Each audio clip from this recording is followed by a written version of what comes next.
وَلَقَدْ يَسَّرْنَا الْقُرْآنَ لِلذِّكْرِ فَهَلْ مِن مُّدَّكِرٍ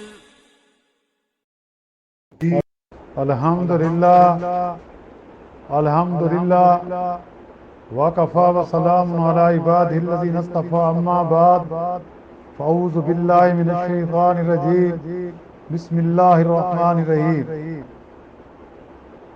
امن یہدیکم فی ظلمات البر والبحر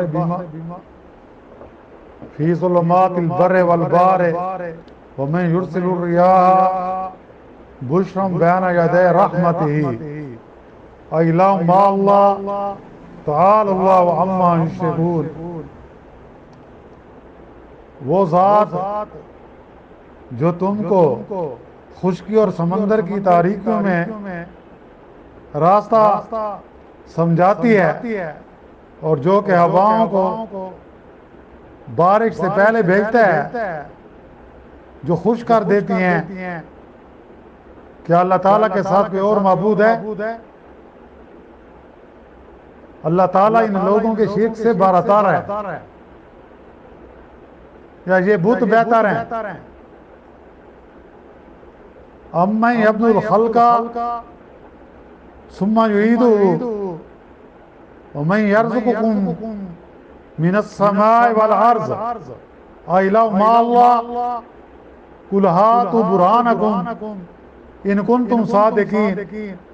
یا وہ ذات جو مخلوقات کو اول پیدا کرتا ہے پھر اس کو دوبارہ زندہ کرے گا، اور جو کہ آسمان سے پانی برسا کر زمین سے نباتات نکال کر تم کو رزق دیتا ہے، کہ اللہ کے ساتھ کوئی اور معبود ہے؟ آپ کہہ دیجئے کہ تم اپنی دلیل پیش کرو اگر تم سچے ہو۔ سبحان ربک رب العزت عما یصفون وسلام علی المرسلین والحمد للہ رب العالمین۔ اللہم صلی علی سیدنا محمد وعلی آلہ وصحبہ وسلم۔ پارہ 20واں، آیات مبارکہ 63 اور 64، دو آیات مبارکہ کی تلاوت کی گئی ہے اور ساتھ ترجمہ کیا گیا ہے۔ توحید کے اسباب کے سلسلہ میں گزشتہ سے مضمون اسی طرح بیان ہوتا چلا آ رہا ہے کہ اللہ تعالیٰ اپنے عجائبات قدرت مشرکین کو یاد دلاتے ہیں اور پوچھتے ہیں کہ بتلاؤ اللہ کے سوا یہ کس کے کام ہے؟ کہ اللہ کے سوا کوئی ایسی ہستی ہے جس نے یہ کائنات بنائی ہو، جس نے اس میں قسم قسم کی مخلوقات پیدا کی ہو؟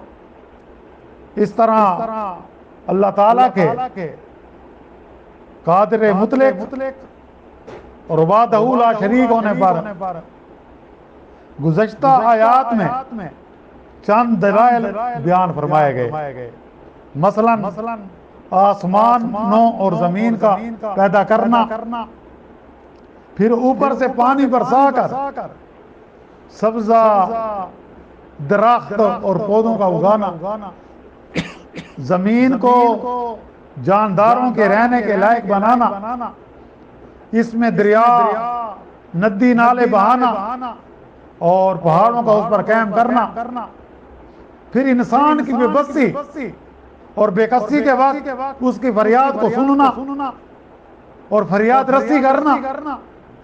اس طرح گزشتہ آیات میں اللہ تعالیٰ کی قدرت کاملہ کی چند نشانیاں بیان ہو چکی ہیں، توحید باری تعالیٰ پر دلالت کرتی ہیں۔ اب آگے اس سلسلہ میں ان آیات میں جو اب دو آیات مبارکہ پڑھی گئی ہیں، قدرت کی چند نشانیاں اور بیان فرمائی گئی ہیں، اور بتلایا گیا ہے کہ اللہ تو جل نے اوپر ستارے بنا کر انہیں چمکایا اور ان کے لیے جگہ اور مقام مقرر کیے۔ اس نظام کی بدولت تم خشکی اور سمندر میں راستے ڈھونڈتے ہو. رات کی تاریکی میں جب کہ آدمی جنگل بیابان میں سفر کر رہا ہو، یا وہاں موجود ہو، یا دریا سمندر میں کشتی یا جہاز میں ہو، تو مشرق مغرب شمال جنوب کا تعین کس سے کیا جاتا ہے؟ ستاروں کے ذریعے کیا جا سکتا ہے.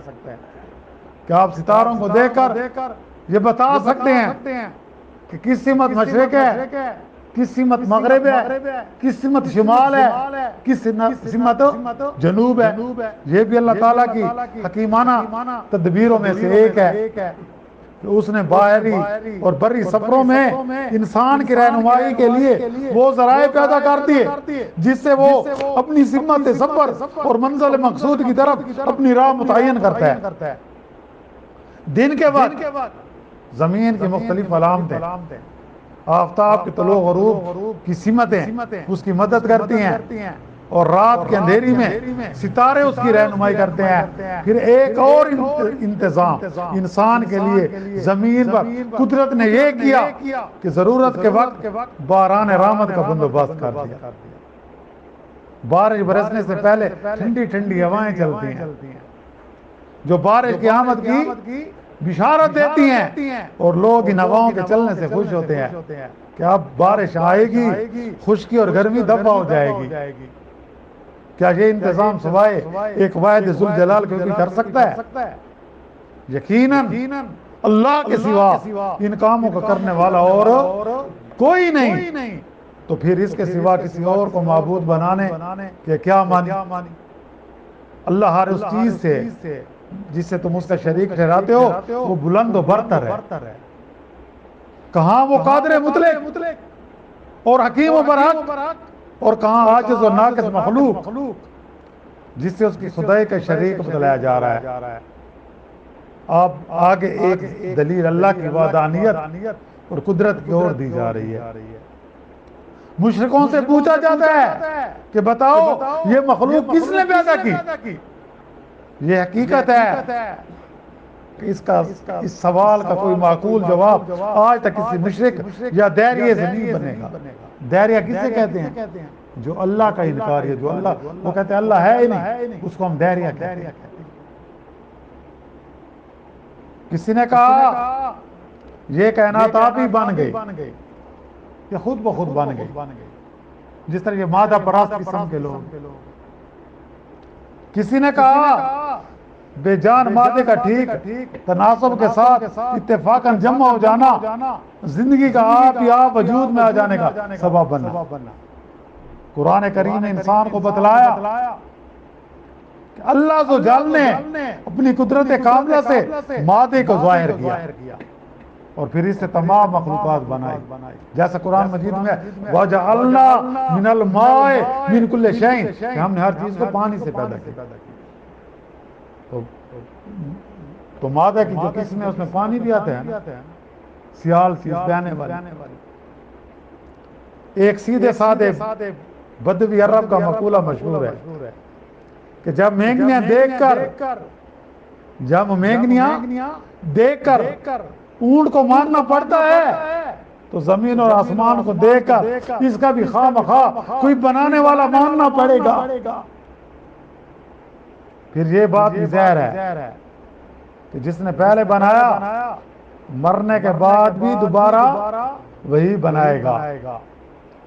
پھر یہ نہیں کہ مخلوقات کو اللہ تعالیٰ نے صرف پیدا کیا بلکہ آسمان اور زمین سے اس کی پرورش اور قیام کا سامان بھی مہیا کیا. چنانچہ جیسے وہ خالق ہے ایسی وہ رب اور رازق بھی ہے. پھر رزق دینے کا معاملہ اتنا سادہ نہیں ہے جتنا سرسری طور پر کوئی شخص خیال کرتا ہے. آپ دیکھو لوگ رزق کے لیے کتنے پریشان ہوتے ہیں، خصوصاً نوجوان جنہوں نے ڈگریاں لی ہوئی ہیں. اس زمین پر لاکھوں قسمیں حیوانات کی، لاکھوں نباتات کی پائی جاتی ہیں. پھر ہر قسم میں لاکھوں کروڑوں اور اربوں کی تعداد میں موجود ہے، اور ہر ایک کی غذائی ضروریات الگ الگ ہیں. کوئی گھاس پر پلتا ہے، کوئی گوشت پر پلتا ہے، کوئی اناج پر پلتا ہے، کوئی دونوں پر پلتا ہے. جس طرح انسان ہے گوشت بھی کھاتا ہے، اناج بھی کھاتا ہے. جانوروں کو دیکھو گھاس پر پلتے ہیں، ویسی جانوروں کو دیکھو گوشت کا شکار کرتے ہیں. اس طرح کیڑے مکوڑے کو اللہ نے ہر ایک کی غذا مقرر کر دی اور اس کو اسی غذا میں ویسی لذت آتی ہے جیسے اسے دوسری غذا میں وہ لذت، وہ مزہ، وہ ٹیسٹ، وہ ذائقہ نہیں آ سکتا. تو یہ بھی اللہ کی دین ہے. خالق نے اپنی شان رضاکی سے ہر ایک کی غذا کا سامان اس طرح فراہم کیا ہے کہ کوئی نو اس دنیا میں خدا غذا پانے سے محروم نہیں. پھر اس رزق کے انتظام میں زمین و آسمان کی اتنی مختلف قوتیں مل جل کر کام کرتی ہیں جن کا شمار مشکل ہے. گرمی، روشنی، ہوا، پانی اور زمین کے مختلف قسم کے مادوں کے درمیان اگر ٹھیک تناسب کے ساتھ تعاون نہ ہو تو غذا کا ذرہ بھی وجود میں نہیں آ سکتا. اس طرح آپ دیکھتے ہیں کوئی کسی زمین کی مٹی سرسبز ہوتی ہے، اس سے زمین سے سرسبزہ پیدا ہوتا ہے. کوئی بالکل بنجر ہوتے ہیں، جھاڑیاں پیدا کرتے ہیں. کوئی پتریلی ہوتے ہیں، کچھ بھی پیدا نہیں ہوتا. تو کون آمد یہ گمان کر سکتا ہے کہ یہ حکیمانہ انتظام ایک زبردست حکیم و علیم اور خبیر کے ارادے سے مشیت اور حکم کے بغیر یوں اتفاقاً ہو سکتا ہے، خود بخود بن سکتا ہے، یا اللہ کے انتظام میں کسی اور کا بھی دخل ہو سکتا ہے؟ اللہ تو وحدہ لا شریک ہے. آگے ارشاد ہوتا ہے کہ ایسے صاف نشانات اور واضح دلائل سننے کے بعد بھی تم اللہ کی وحدانیت اور شرک کی بات کو تسلیم نہیں کرتے تو جو کوئی دلیل تم اپنے دعوے باطل کے ثبوت میں رکھتے ہو پیش کرو. ابھی تمہارا جھوٹ سچ کھل جائے گا. مگر وہاں دلیل و برہان کہاں؟ وہاں تو بس محض اندھی تقلید ہے اور حق سے اناد ہے. بدقسمت سے آج یہ چیز بھی ہم میں ہے. آج آپ مسلمانوں میں دیکھیں اندھی تقلید کی وجہ سے ایک دوسرے پر کفر کے فتوے لگاتے ہیں. اندھی تقلید کی وجہ سے فرقہ بازی ہے. اندھی تقلید کی وجہ سے علماء بٹے ہوئے ہیں. اندھی تقلید کی وجہ سے ایک دوسرے پر کفر کے فتوے لگائے جاتے ہیں. اندھی تقلید کی وجہ سے ایک دوسرے کے پیچھے نمازیں نہیں پڑھتے. اندھی تقلید کی وجہ سے مسجدوں پر نام لکھے ہوتے ہیں یہ فلاں مسلک کی مسجد ہے، یہ فلاں ہے. ہم سب ہیں تو ایک مسلمان، اللہ بھی ایک، قبلہ بھی ایک، قرآن بھی ایک. لیکن افسوس کہ مسلمان ایک نہیں ہے. مسلمان ایک ہو، اللہ تعالیٰ مسلمانوں کو ایک بنا دے تو پھر کفر جو ہے ہم سے ڈرے گا. آج اس لیے ہمیں کفر ڈرا رہا ہے کہ ہم مسلمان ایک نہیں ہیں، ہم فرقہ بندی میں بٹے ہوئے ہیں. اب جہاں تک توحید کے متعلق مضمون تھا اور اللہ تعالیٰ کی الہ واحد یعنی اکیلے خدا اور اکیلے مستحق عبادت پر استدلال کیا گیا تھا، اب آگے تکذیب ہوگی، تکذیب کا ذکر ہوگا.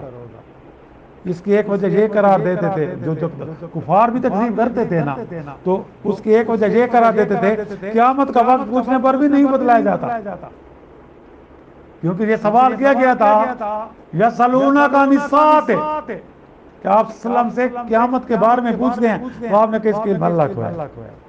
اس کا علم تو وہ یہ کہتے ہیں پھر کب آئے گی؟ تو آپ نے کہا جب اللہ چاہے گا آئے گی، بغتتاً کہ وہ اچانک آ جائے.